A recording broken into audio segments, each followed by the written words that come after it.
শুভ সকাল বন্ধুরা, তোমরা সবাই কেমন আছো? আশা করছি সবাই খুব ভালো আছো। আর আমরাও মোটামুটি এই গরমে ভালো আছি। আর ভালো আমাদের থাকতেই হবে, সবার কথাই বলছি। কারণ দিন দিন যেভাবে টেম্পারেচার বাড়ছে আর গরমও ভীষণভাবে লাগছে, কষ্ট হচ্ছে, কিন্তু দেখো আমরা সহ্য করে যাচ্ছি। প্রতিদিন বলছি ঠিকই গরম লাগছে গরম লাগছে, কিন্তু এইভাবেই তো আমরা দেখো চলেও যাচ্ছি। আমাদের কাজকর্ম কিছুই তো আটকে নেই বলো, সবই তো আমরা প্রতিদিনেরটা প্রতিদিন সবাই মিলেমিশেই করছি। এইভাবেই আমাদের চলতে হবে। এখন ভগবানই জানে কবে বৃষ্টি হবে, ভগবান ছাড়া কেউ বলতে পারবে না। এখন 2-3 দিন যাবৎ যদি বৃষ্টি না হয় তাহলে মনে হয় না এই গরম আর যাবে। আর কি করব, এইভাবেই আমাদের সবাইকেই চলতে হবে, সুস্থ থাকতে হবে। আর তোমাদের সবাইকে নিয়ে আজকে ব্লগটা স্টার্ট করছি। আজ হচ্ছে রবিবার আর এখন বাজে হচ্ছে সকাল 8:30। সকালে উঠে গ্যাস ট্যাসগুলি পরিষ্কার করে দেখো স্নান করে চলে এসেছি। ছেলেকে খাইয়ে দিচ্ছি একটু ছাতু। ছেলের একটু পরেই আন্টি চলে আসবে। আর ওইদিকে তোমাদের দাদা ভাই ঘুমোচ্ছে, তাই ওকে আর ডাকলাম না, কারণ কয়েকদিন যাবৎ ছেলের অনলাইন ক্লাস হওয়াতে একদমই বেচারা ঘুমোতে পারছে না। আর আজকে রবিবার তো ছুটির দিন, তাই ভাবলাম থাক, যতক্ষণ ঘুমোচ্ছে ঘুমোক, তারপরে ও যখন উঠবে ততক্ষণে আমি একটু চাটা খেয়ে আর এদিকে ভাতটা বসিয়ে দিয়েছি। শাশুড়ি স্নান হয়ে গেছে, ঘরে রয়েছে।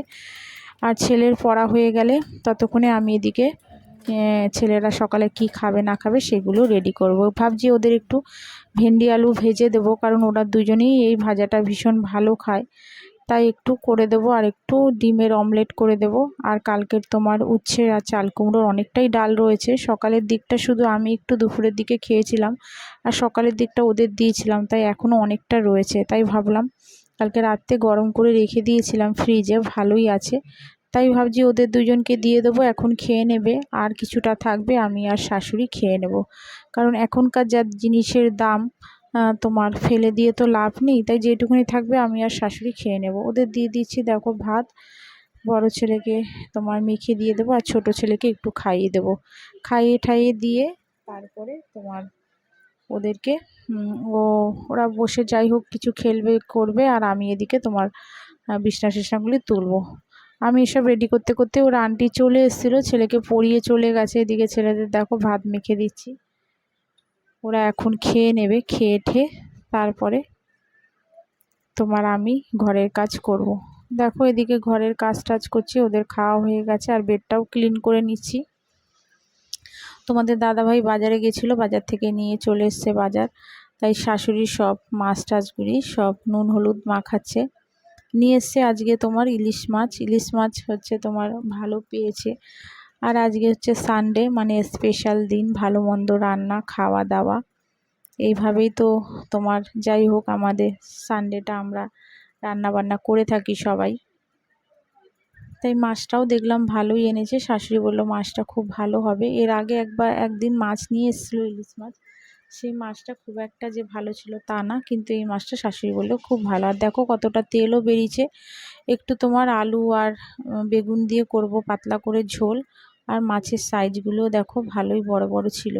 ডিম ছিল না, তা ডিম থাকলে আরও ভালো হতো। মাছের ডিম থাকলে পরে এরা তিনজনেই, মানে দুই ছেলে আর তোমাদের দাদাভাই ভীষণভাবে ডিমওয়ালা মাছ ভালোবাসে। তাই ডিম ছিল না, কিন্তু মাছটার ভালোই টেস্ট ছিল। মাছগুলি ভেজে নিচ্ছি, করব একদম পাতলা করে ঝোল। সর্ষে দিয়ে প্রথমে ভেবেছিলাম, কারণ আমার সর্ষে দিয়ে ভীষণ ভালো লাগে খেতে, কিন্তু পরে ভাবলাম যা গরম পড়েছে এখন আর সর্ষে দিয়ে সেইভাবে খেয়ে লাভ নেই, তাই পাতলা করে ঝোল করব। তো ওদের দুবেলা করে দুবেলা হয়ে যাবে। আমি তো রাত্রে রুটি খাই, কিন্তু ওরা তো তোমার এই ঝোল এই দুপুরবেলাও খাবে আবার রাত্রেও খাবে ভাত দিয়ে, তাই ভাবলাম একটু পাতলা করে ঝোল করি। তাই এরকমই ঝোল করব। আর করব হচ্ছে তোমার একটু আলু, আর হচ্ছে তোমার একটু ভেন্ডি ভাজা তো আগেই ভেজে রেখেছি। করব হচ্ছে তোমার চাল কুমড়োর ঘন্ট, মাছের মাথাটা থাকবে সেটা দিয়েই করব। চাল কুমড়োর ঘন্টটা চিংড়ি মাছ দিয়ে করব ভেবেছিলাম, চিংড়ি মাছ রয়েছে ফ্রিজে, যা শাশুড়ি বলল না একটু মাছের মাথাটা দিয়েই বরং করলে ভালো হবে। তা শাশুড়ি বলাতে তা আমি তাই করলাম। শাশুড়ি তোমার চাল কুমড়োটা রয়েছে, তোমাদের বলেছিলাম যে চাল কুমড়োটা একটু চিংড়ি মাছ দিয়ে করবো, খেতেও ইচ্ছা করছিল, তা শাশুড়ি বলল, তাই আর শাশুড়ির কথাই শুনলাম। আর তোমার আমার আর আমি আর যেটা খেতে চেয়েছিলাম সেটা আর করলাম না। নিজের ইচ্ছা অনুযায়ী তো কোনো জিনিস করা যায় না, তাই না? ঘরের যে যাই হোক শাশুড়ি ঘরে সে যখন বলেছে যে আমার চাল কুমড়ো দিয়ে ইলিশ মাছের মাথাটাই রান্না করো, তখন আমার আর ইচ্ছাটা তখন আর কিছু আর প্রকাশ করলাম না যে আমার এটা খেতে ইচ্ছা করছিল যে আমি খাবো বা কিছু। নিজের ইচ্ছাটাকে এইভাবেই তোমার চেপে রাখতে হয়। এটা মোটামুটি আমাদের সবাইকেই হয়তো করতে হয়। তাই সেইভাবেই তোমার চাল কুমড়ো দিয়ে করব হচ্ছে মাছের মাথা দিয়ে ঘন্টটা, আর এদিকে তোমার ঝোলটাও বসিয়ে দিলাম। তারপরে ওখানে রান্নাটা বসাতে বসাতে চলে আসলাম তোমার ঘরে। কিছু জামা কাপড় ছিল সেগুলিকে আবার দেখো ভাঁজ করে রাখলাম। আর ছোট ছেলেকে স্নান করিয়ে দিয়েছিলাম, ও ঘরে বসে বসে টিভি দেখছে। আর বড় ছেলেরও স্নান হয়ে গেছে, ও রয়েছে ওর ঠাকুমার ঘরে। আর যত তাড়াতাড়ি ভাবি কাজ করে নেব ততই তোমার কাজ আরও দেরি হয়ে যায়।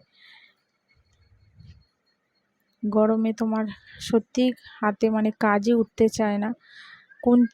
কোন কাজটা মানে কিভাবে করব সব বুঝে বুঝে করলেও যেন দেরি হয়ে যায়। এদিকে ঘরটরগুলি পরিষ্কার করে সমস্ত কিছু করে দেখো ঘরটা একটু ঝাড় দিয়ে নিচ্ছি। আর আরও কিছু কাচা ধোয়া বাকি রয়েছে, সেগুলোকেও আবার করতে হবে। সেগুলি রয়েছে, সেগুলিকে এখন একটু ভিজিয়ে দিয়ে এসেছি, সেগুলি আবার কাচবো। আবার দেখো চলে এলাম কিচেনে, একটু করে ঘরের কাজ করছি আর তোমার একটু রান্নার কাজ করছি। দেখো একটু জিরে আর তেজপাতা আর কাঁচা লঙ্কা ফোড়ন দিয়ে চাল কুমড়োটা বসিয়ে দিলাম। বেশি ছিল না খুব একটা, তো এর আগে তোমাদের বললাম যে এর আগে একটু উচ্ছে দিয়ে ডাল করেছিলাম, উচ্ছে আর চাল কুমড়ো দিয়ে আগের দিনকার, তাই অল্পই ছিল। শাশুড়ির আর তোমাদের দাদাভাই মোটামুটি খেয়ে ওরা মানে ভালো তৃপ্তি সহকারেই তোমার চাল কুমড়োটা খেয়েছে, আর আমিও খেয়েছিলাম অল্প। আর এদিকে মাছের ঝোলটা দেখো ফুটে গেছে, আর মাছগুলি তোমার ঝোলে দিয়ে দিচ্ছি। একদম দেখো পাতলা করে করেছি, শুধু একটু তোমার হলুদ আর একটু জিরের গুঁড়ো আর শুকনো লঙ্কার গুঁড়ো আর নুন মিষ্টি যেমন দিয়েই তোমার ঝোলটা করেছি।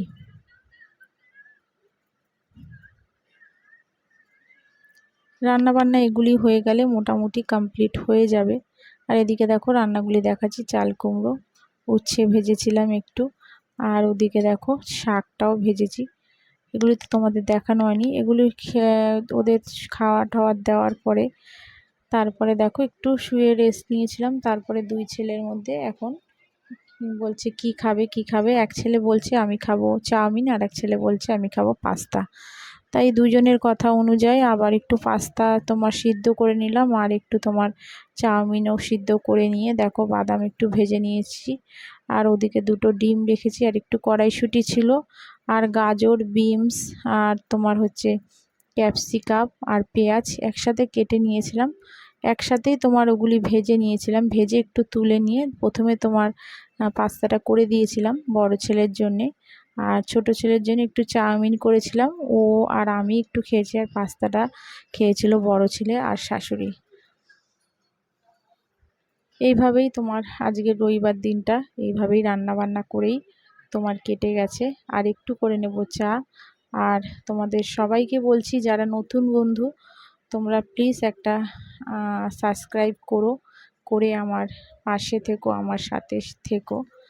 আর যারা করে রেখেছো যেসব বন্ধুরা তাদের তো অনেক অনেক ধন্যবাদ।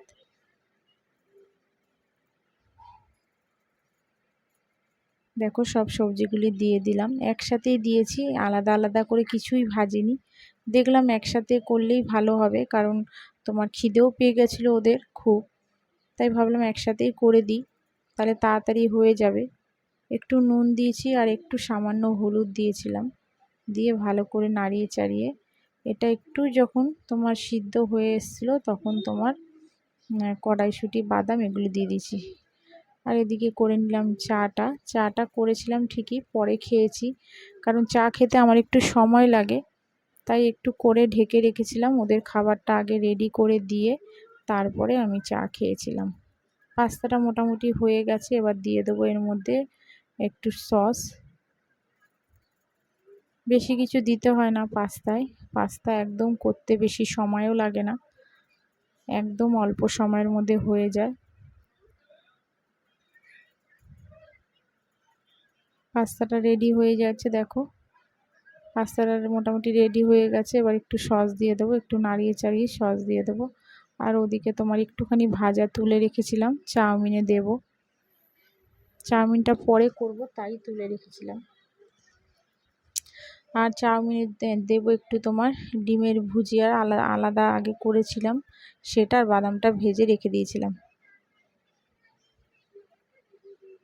পাস্তাতে একটু সস বেশি দিলেই ওরা বেশি ভালো খায়, বড় ছেলে খুব বেশি ভালো খায় পাস্তায় যদি একটু সস বেশি দিই। আবার যদি একটু সাদা সাদা পাস্তা হয় তাহলে আবার খেতে চায় না, তাই একটু তোমার পাস্তাটা একটু তোমার সস বেশি করেই দিলাম।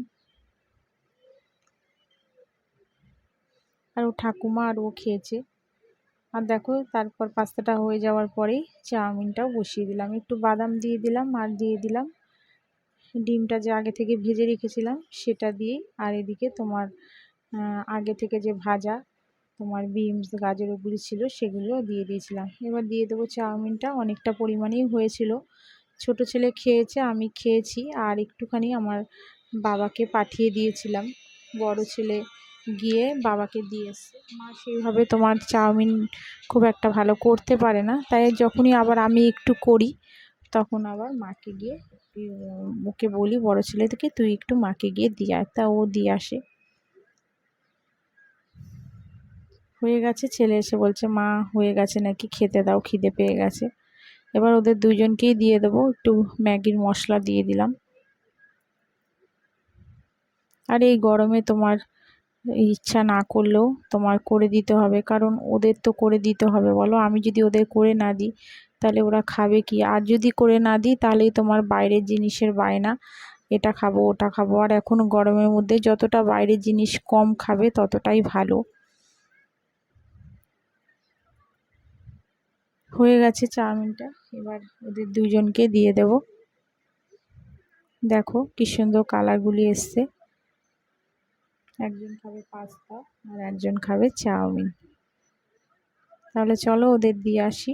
আর আমার চাটাও রয়েছে, চায়ের সাথে একটু বিস্কুট নিয়ে নেব, নিয়ে খেয়ে নেব।